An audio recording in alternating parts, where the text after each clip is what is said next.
12 vers 2, ons het verlede Sondag stil gestaan by Romeine 12 vers 1. Maar kom ons sluit die oë, voor ons ook daar saam lees, en dan bid ons net saam. Hemelse Vader, Here, ons sê vir U dankie dat ons as U kinders by mekaar kan kom om U te kan aanbid. Here, dis die grootste voorreg wat ons op hierdie aarde kan hê, om gewas deur die bloed van U Seun, as U kinders in U teenwoordigheid by mekaar te kom, om te hoor wat U vir ons wil sê. Ons aanbid U. Ja, Here, gee dat ons ook in hierdie oggend aanbidding sal hê wat uit ons harte uitkom. Nie skyn aanbidding nie, nie skyn heilige aanbidding nie, maar ware aanbidding vanuit ons hart, in opregtheid, met dankbaarheid. Lei vir ons deur U Gees, en praat met ons deur U woord, Here. Rig ons harte op Christus, en verheerlik U self.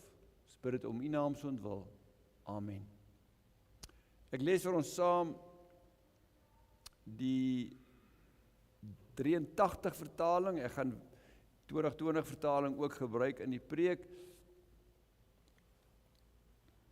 Julle moenie aan hierdie sondige wêreld gelyk word nie, maar laat God julle verander deur julle denke te vernuwe.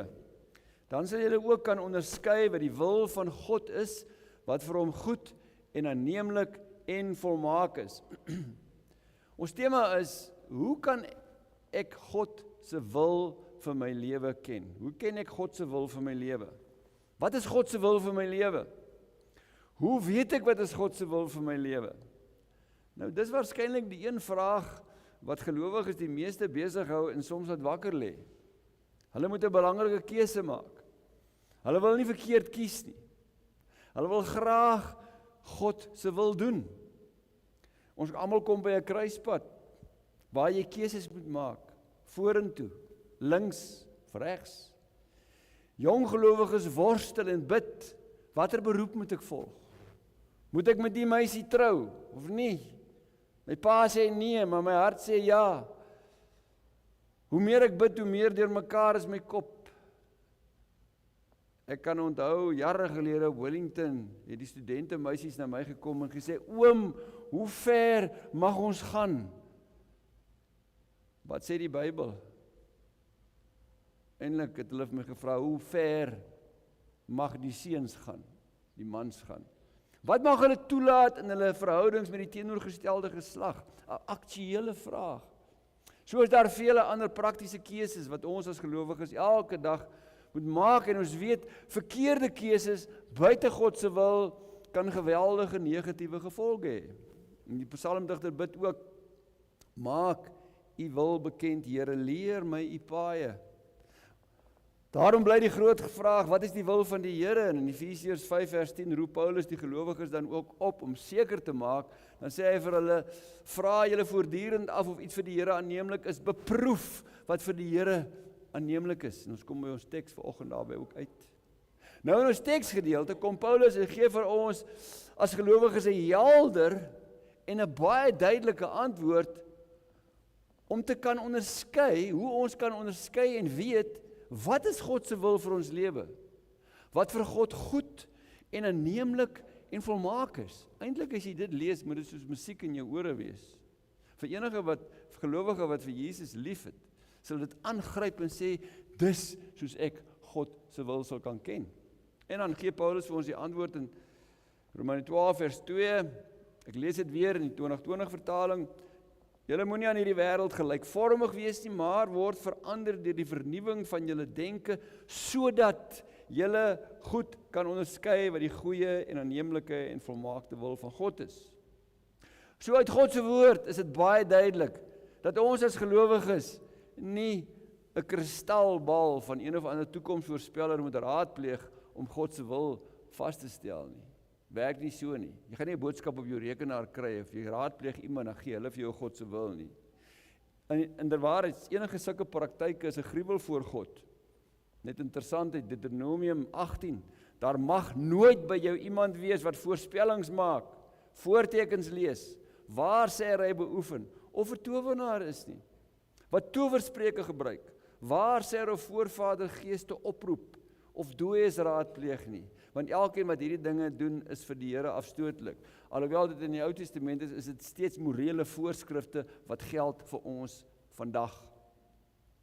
Nee, wat moet ons as gelowiges doen? Julle moenie aan hierdie sondige wêreld gelyk word nie, maar laat God julle verander deur julle denke te vernuwe. En dan sal julle God se wil ken.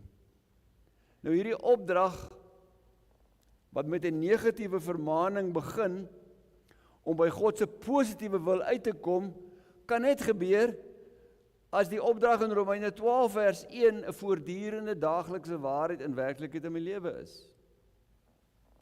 12 vers 1 sluit aan. Nou vir diegene wat verlede Sondag se boodskap nie gehoor het, gee ek net 'n kort samevatting van vers 1 om vers 2 te verstaan, want dit rus op mekaar. Broers, op grond van die barmhartigheid van God roep ek julle dus nou op om julle liggame beskikbaar te stel as 'n offer wat lewend en heilig is en vir God aanneemlik. Dit is julle sinvolle godsdiens. Redelike godsdiens, ware geestelike godsdiens of aanbidding. So die enigste ware aanbidding van God wat logies sin maak, sê Paulus, is aanbidding gebore uit dankbaarheid, gegrondves en gebou op die barmhartigheid van God. Dis God se goedheid, sy uitverkiesende liefde, sy onverdiende genade waardeur hy jou verlos het. Jy het die hel verdien, God red jou uit genade. Jou aanbidding is uit dankbaarheid vir dit. Dankbaarheid stempel dus ons aanbidding en nie om iets by God te verdien nie. Ware aanbidding behels dat ek my liggaam as 'n offer aan God gee. My liggaam is myself, alles wat ek is, dink en doen en wat ek besit, my hele wese. 'n Offer, 'n dankoffer aan God beteken dat ek myself resloos gee. Ek gee alles onvoorwaardelik. Alles is op die altaar. Ek kan nou wil die offer nie terugneem nie, want dan het ek dit nooit gegee nie. Ek gee myself as 'n lewende offer. Jy is lewend gemaak deur die Gees. Verbind aan Christus deur 'n lewende geloof. Dis 'n lewende offer. Ek gee myself as 'n heilige offer. Dis afgesonder vir God. Eenkant gesit in sy diens, ongeag die koste wat hy vra, want hy het my duur gekoop deur sy bloed. Want ek behoort nie aan myself nie. Heilig, en die Heilige Gees woon in my. 'n Heilige offer, omdat my liggaam wat voorheen sonde gedoen het, nou in diens van God is, om sy wil te doen. Dis wat Paulus daar sê. Maar wanneer ek myself aan God gee as 'n lewende heilige offer, gee ek aan God die reg en toestemming om my heilig te maak. Jy maak nie jouself heilig nie. God maak jou heilig.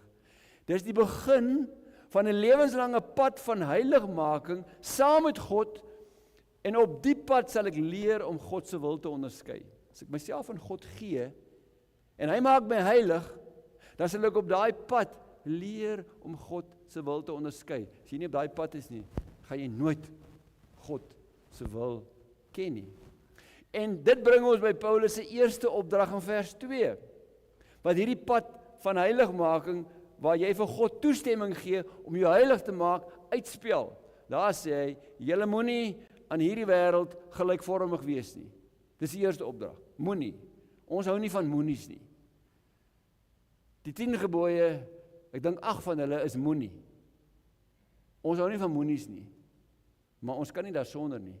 Julle moenie aan hierdie wêreld gelykvormig wees nie. Kom ons kyk wat bedoel Paulus wanneer hy praat van hierdie wêreld. Nou die Griekse woord aion beteken letterlik eeu of tydbedeling wat dui op die tydperk of bedeling op die wêreld voor Christus se wederkoms. Ons is nou in hierdie wêreld. Dis ook 'n tydbedeling. Die tydperk na Christus se wederkoms noem Jesus self die toekomstige bedeling. Jesus praat van hierdie bedeling en die toekomstige bedeling. So hierdie wêreld in hierdie bedeling is boos en sleg. Hoekom? Nie die plante en die diere en die grond nie, is ook aangetast deur die sonde. Die rede is die Satan of duiwel is die heerser van hierdie wêreld. Nou so verwys Jesus in Johannes 12:31 en 14:30 na die Satan as die heerser van die wêreld. En dan skryf Johannes sy disipel, ons weet dat die hele wêreld in die mag van die bose is. Nie die aarde nie, die aarde behoort aan die Here en die volheid daarvan.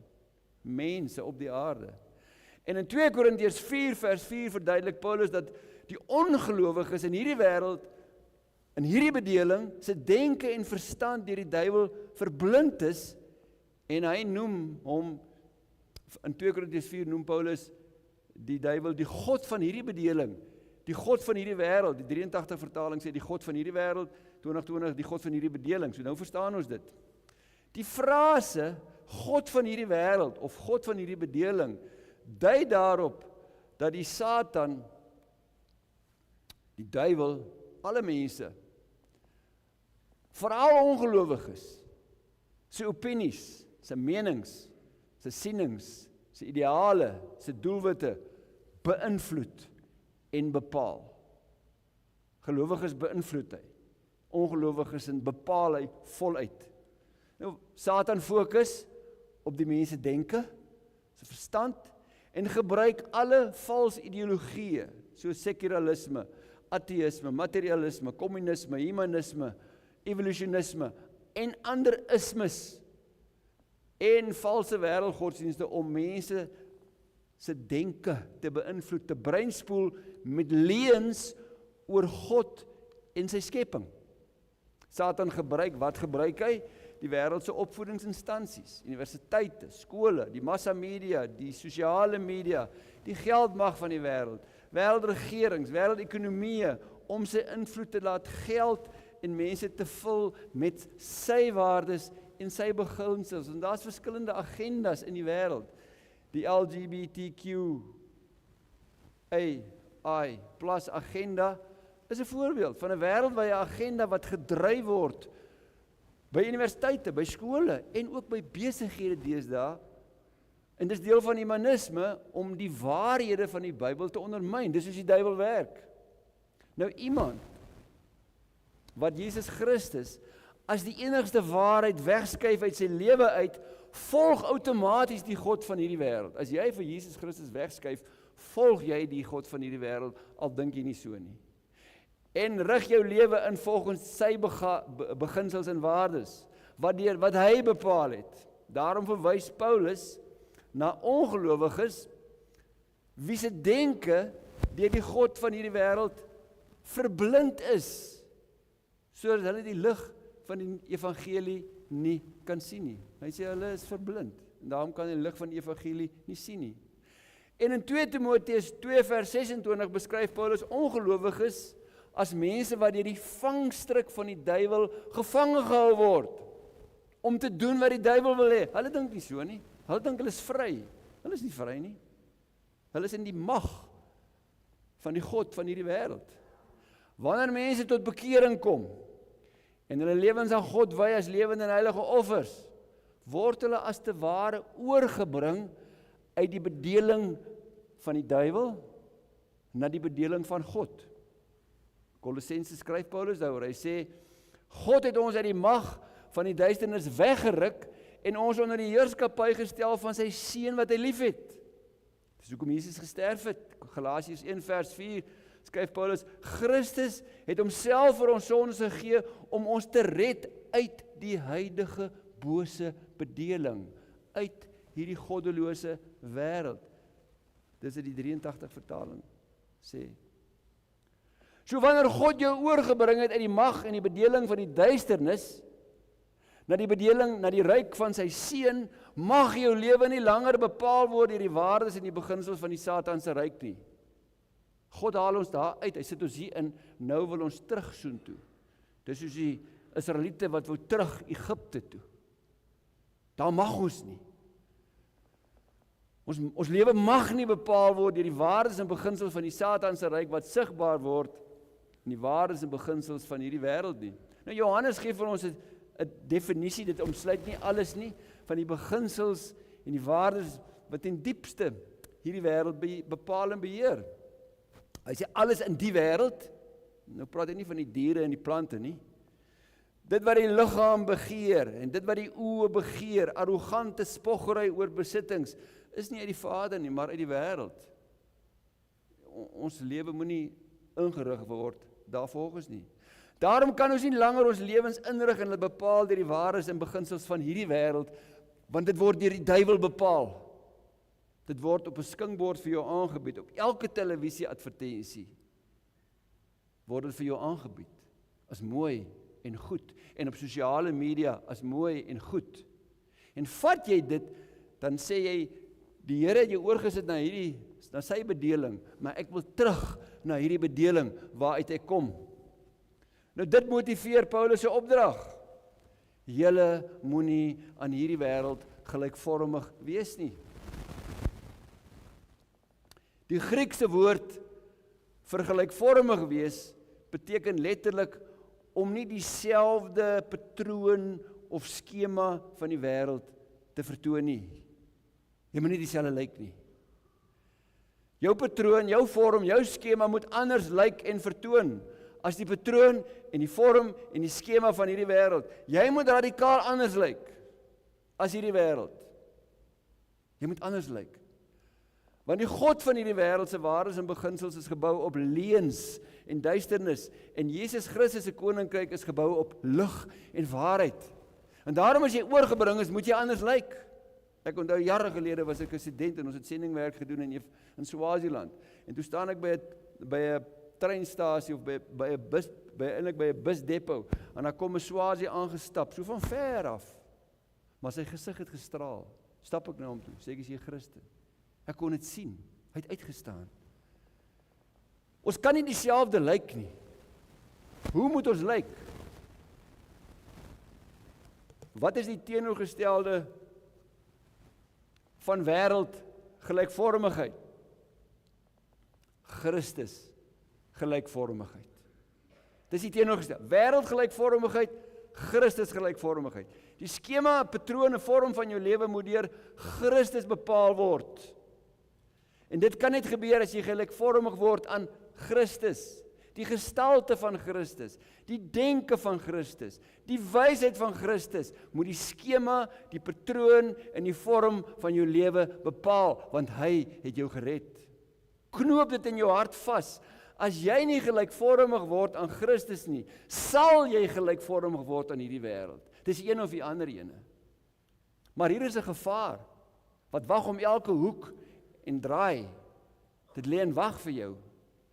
Ek kan my patroon en my skema en my vorm so verander, dat ek anders lyk as die mense van hierdie wêreld, maar dan is dit net uiterlik, aan die buitekant.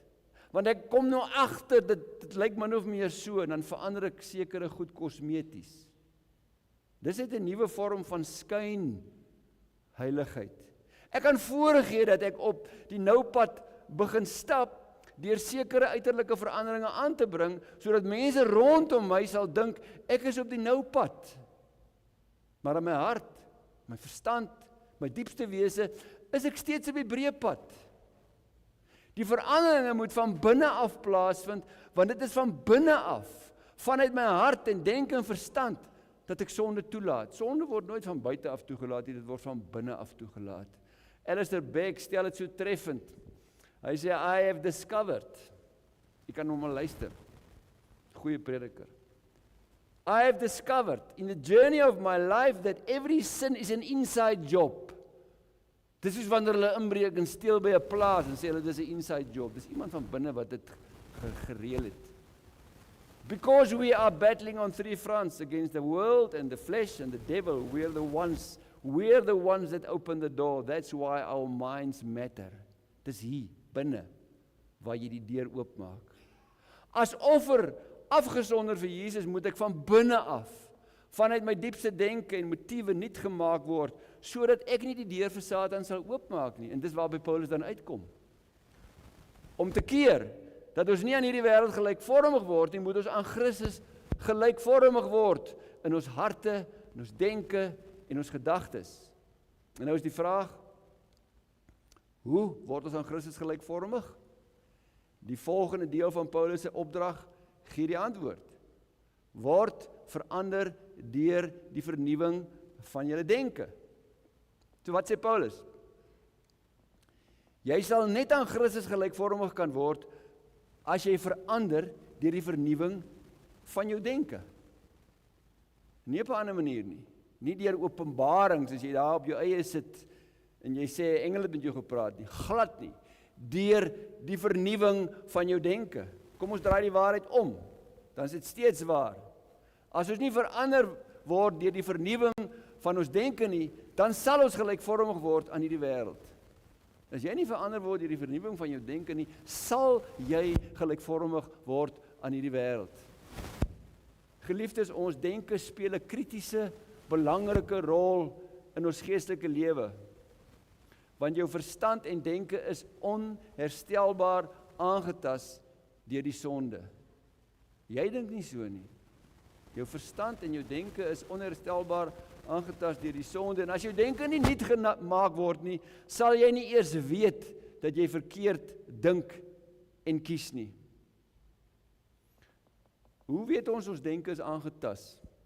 Kom ons gaan kyk hoe beskryf Paulus mense in Rome, wie se gedagtes en denke, die heidene, wat God se skepingswerke aanskou het, maar nie God se hand daarin raak gesien het nie, en dat nie God erken nie. Hoor wat sê Paulus van hulle?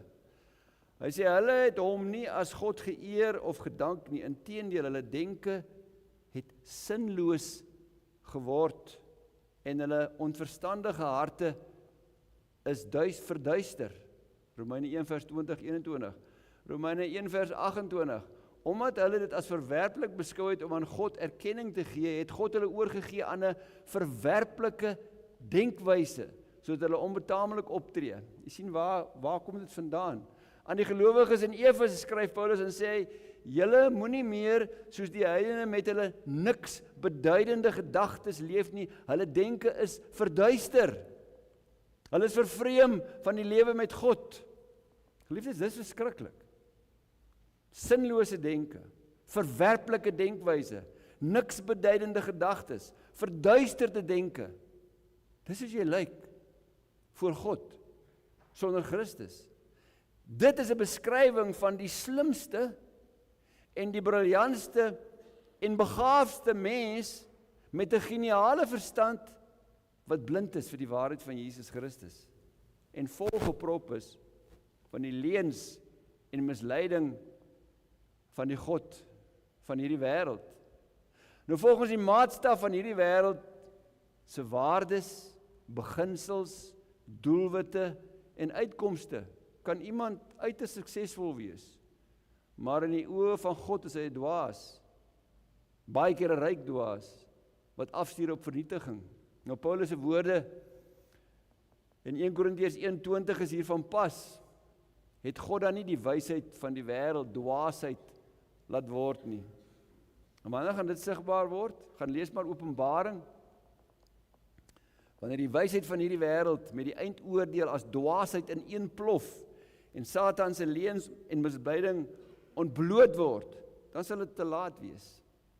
En daarom moet ons wegvlug daarvan om gelykvormig te word aan die beginsels, wysheid, waardes van hierdie wêreld.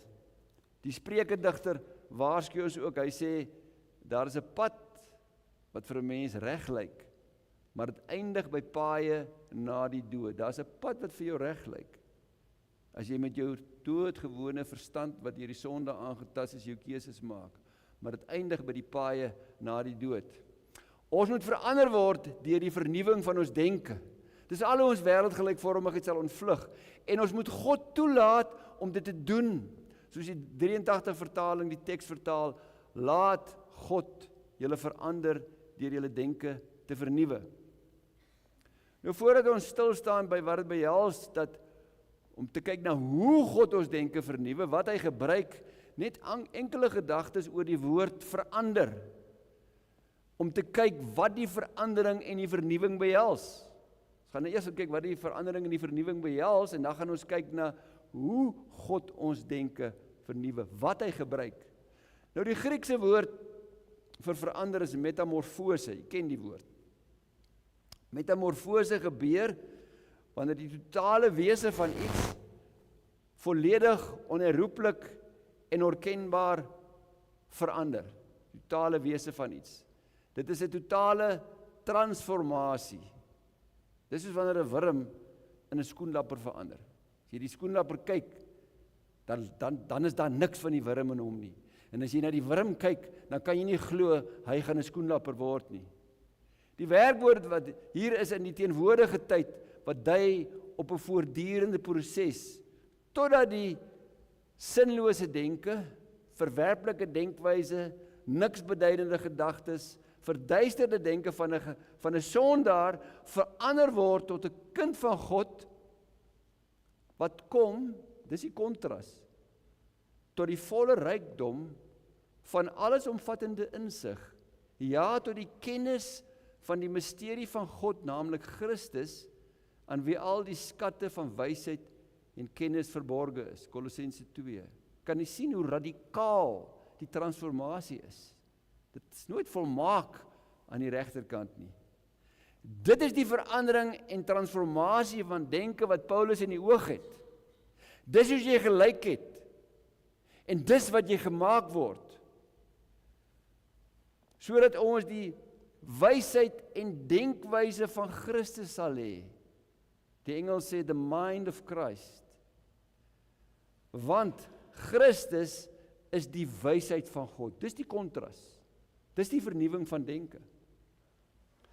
Dit sal ons bewaar daarvan om aan die wêreld gelykvormig te word en ons lewens in te rig volgens die wysheid en denkwyse van hierdie wêreld, want die wysheid van hierdie wêreld is dwaasheid by God, sê Paulus in 1 Korintiërs 3 vers 19.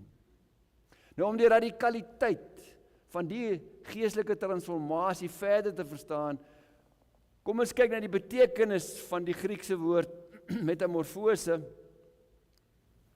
wat op nog net 3 plekke in die Nuwe Testament voorkom. En die een is in 2 Korintiërs 3 vers 18 beskryf Paulus ook die transformasie, die metamorfose wat gelowiges ondergaan. Paulus skryf, hy sê, ons word al meer verander om aan die beeld van Christus gelyk te word. Die heerlikheid wat van ons uitstraal, neem steeds toe. Dit doen die Here wat die Gees is. Dis die transformasie, die verandering. Die metamorfose, die transformasie wat Paulus beskryf, bring Christus gelykvormigheid en verander jou om daagliks meer en meer soos Jesus te word. Jy kan dit nie doen nie. Jy kan nie besluit ek gaan nou meer soos Jesus wees nie. Dit doen God deur sy Gees. Die geweldige kontras tussen Christus gelykvormigheid en wêreldgelykvormigheid is so groot soos die skeiding tussen die hel en die hemel. Dis hoekom ons daarvan moet wegvlug. Want die hemel, wat is die hemel? Die hemel is die uiteinde van hulle wat op die pad van heiligmaking, hulle was nooit volmaak nie, maar op die pad van heiligmaking gegroei het na Christus gelykvormigheid. Wat is die hel? Die hel is die uiteinde van hulle wat wêreldgelykvormig geleef het. Nou as ek wêreldgelykvormig leef en ek sê ek glo in Jesus, dan bedrieg jy jouself.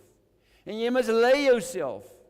Want die hemel is die uiteinde van hulle wat op die pad van heiligmaking groei na Christus gelykvormigheid en die hel is die uiteinde van hulle wat wêreld gelykvormig leef. Dit is so eenvoudig soos wat dit is. Die ander 2 plekke waar die woord metamorfose voorkom is Matteus 17 en Markus 9 waar Jesus saam Moses en Elia in heerlikheid verskyn het voor Johannes, Jakobus en Petrus, die intieme binnekring. Hulle daar op die berg opgegaan en dan verander die Here Jesus dit in sy voorkoms. Ons lees, voor hulle het hy van gedaante verander, metamorfose. Sy gesig het gestraal soos die son en sy klere het skitterend wit geword soos die lig. Wat het dit met ons te doen? Dit is die finale metamorfose wat op ons wag met die wederkoms. Dit wat met Jesus daar op die berg van verheerliking gebeur het, wag vir jou. Dit wag vir jou. Dit gaan gebeur. Daarom skryf Paulus in Romeine 8 vers 17, kinders van God is mede-erfgename met Christus en sal saam met Christus verheerlik word. In Romeine 8:29 sê dat God se kinders ook vooruit bestem is om gelykvormig aan die beeld van sy seun te word. Jy sien, daai proses begin hier op aarde. Maar dit gaan voleindig word daar. Dis waar jy in jou pad is. As jy nie nou reeds daar in jou pad is, jy gaan nie uitkom nie. Gaan jy nie daar uitkom nie. Ons sal nooit die seun van God wees nie, maar ons sal in sy heerlikheid deel. Dis die finale transformasie wat gaan plaasvind. Johannes beskryf dit vir ons. Hy sê, ons weet dat wanneer Jesus kom, ons soos hy sal wees, ons sal soos hy wees. Wanneer hy kom, sal ons soos hy wees. In heerlikheid. Hy is die seun van God. Ons gaan nooit, ons is sy broers. Ons sal hom sien soos hy werklik is, en dan gaan sy heiligheid ons nie verteer nie. Ons gaan verander word, om soos hy te word. Dis die finale transformasie.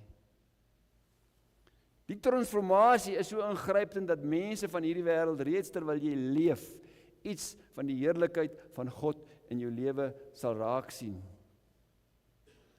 Dis hoekom toe hulle vir Stefanus met klippe doodgegooi het hulle gekyk na hom, toe sien hulle sy gesig lyk soos die van 'n engel.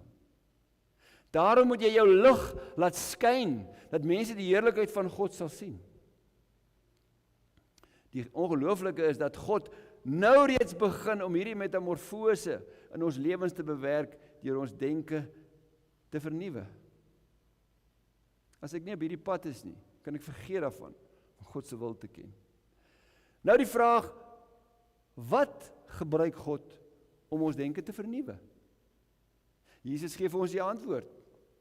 Toe Jesus in die woestyn deur die duiwel versoek is, het Jesus Deuteronomium 8 vers 3 aangehaal, en hy het gesê, daar is geskrywe, die mens sal nie van brood alleen lewe nie, maar van elke woord wat deur die mond van God uitgaan.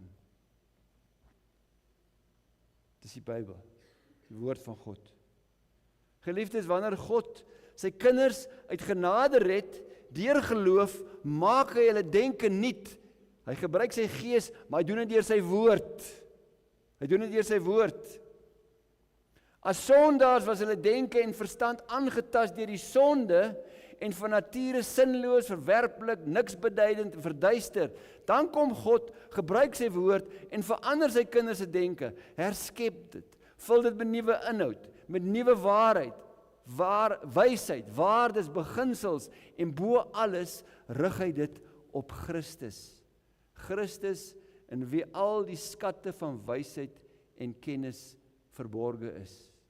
En ons moet reeds iets, 'n groot deel daarvan in hierdie lewe beleef. En wanneer Paulus in sy laaste brief aan Timoteus skryf, roep hy die jong leraar terug na die skrif, na die woord van God. En dan sê hy vir hom, maar jy, as die jong dominee, wat sê hy vir hom? Jy, bly by wat jy geleer het, en wat jy vas glo. Dis Paulus se laaste brief, wat hy skryf. Jy ken van kleins af die heilige skrif, want deur die skrif word sondaars deur Christus verlos, deur die waarhede van die skrif, deur die werking van die gees, word sondaars verlos.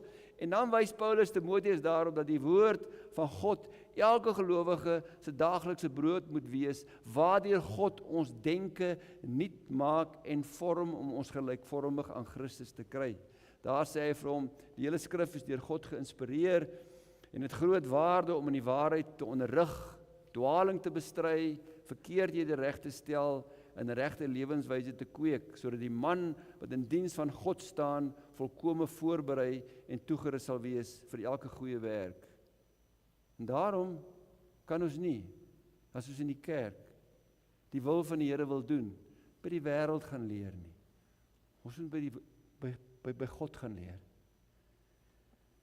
Die Heilige Gees, wat die wedergeboorte werk, en wat jou die geloof gee om in Jesus te glo, is dieselfde Heilige Gees wat die Bybel geïnspireer het, en sal daarom altyd 'n honger na God se woord opwek in mense wat God red. As daar in jou hart en lewe nie 'n honger en dors na God se woord is nie, moet jy gaan seker maak of jy enigstens 'n Christen is.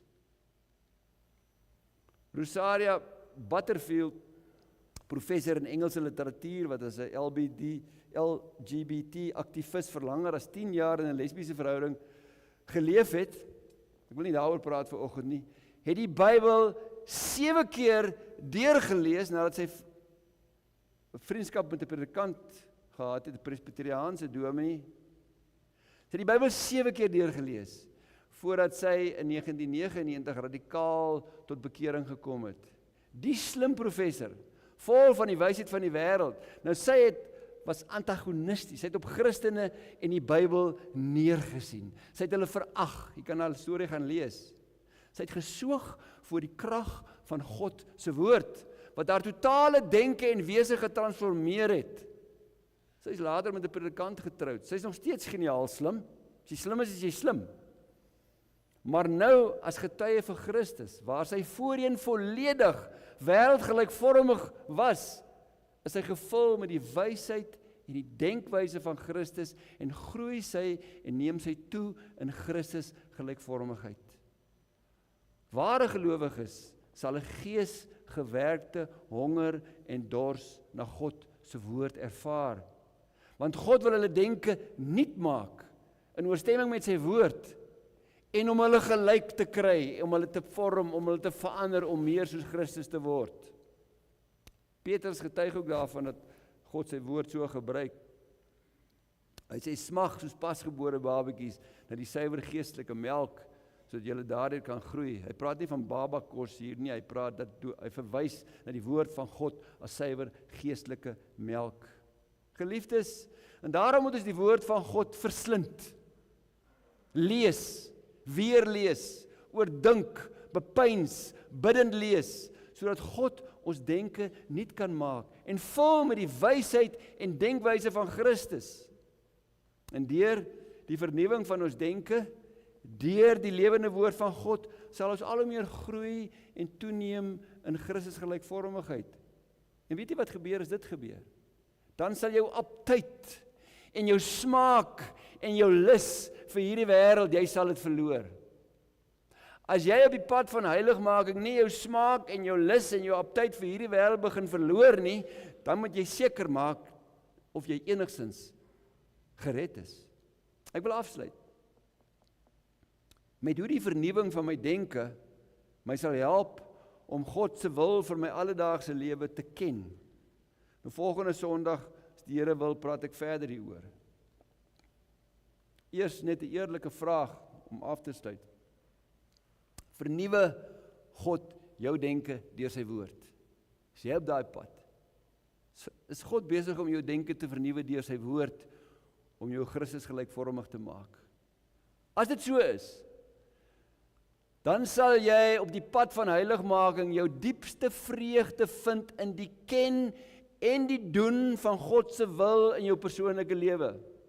As God jou nuut maak deur sy woord, dan sal jy jou diepste vreugde vind in die ken en die doen van God se wil in jou persoonlike lewe, ongeag wat dit is. Dit gaan vir jou meer belangrik wees as enigiets anders. En as jy daar is dit net 'n handetrekkie om God se wil regtig te ken. As dit so is, dan sal dit vir jou onontbeerlik en dit sal 'n noodsaaklike deel word van jou wandel met God, waarsonder jy nie kan klaarkom nie. Jy sal nie kan leef sonder om God se wil te ken en te doen nie. Dit gaan amper soos asemhaling wees. Jy sal God se wil ken en doen, omdat jy nie daarsonder kan lewe nie. Ek gee vir Paulus die laaste woord. Dan sal julle ook kan onderskei wat die wil van God is, wat vir hom goed en aanneemlik en volmaak is. Amen. Kom ons bid saam. Hemelse Vader, ons aanbid U as 'n genadige en 'n barmhartige God. Here, dat U U seun gegee het, hom verbrysel het, hom gestraf het, ons sonde se vloek op hom laat kom het, om ons te red uit hierdie bose bedeling, uit hierdie wêreld wat in die mag, grootendeels baie mense in die mag van die Satan is, Here. Dankie dat U ons kom red het. Geef vir ons oop oë, Here, dat ons gelei deur die Gees U sal toelaat om ons nuut te maak, om ons meer soos Jesus te maak. dat ons sal wegvlug daarvan af, om gelykvormig te wees aan hierdie wêreld. En dat Christus se denkwyse, dat Christus se wysheid, dat hy self gestalte sal aanneem in ons lewens. Wees U vir ons genadig, Here. Lei vir ons, dat ons diepste vreugde sal vind daarin, om U wil te ken en dit te doen. Ons bid dit om Jesus ontwil. Amen.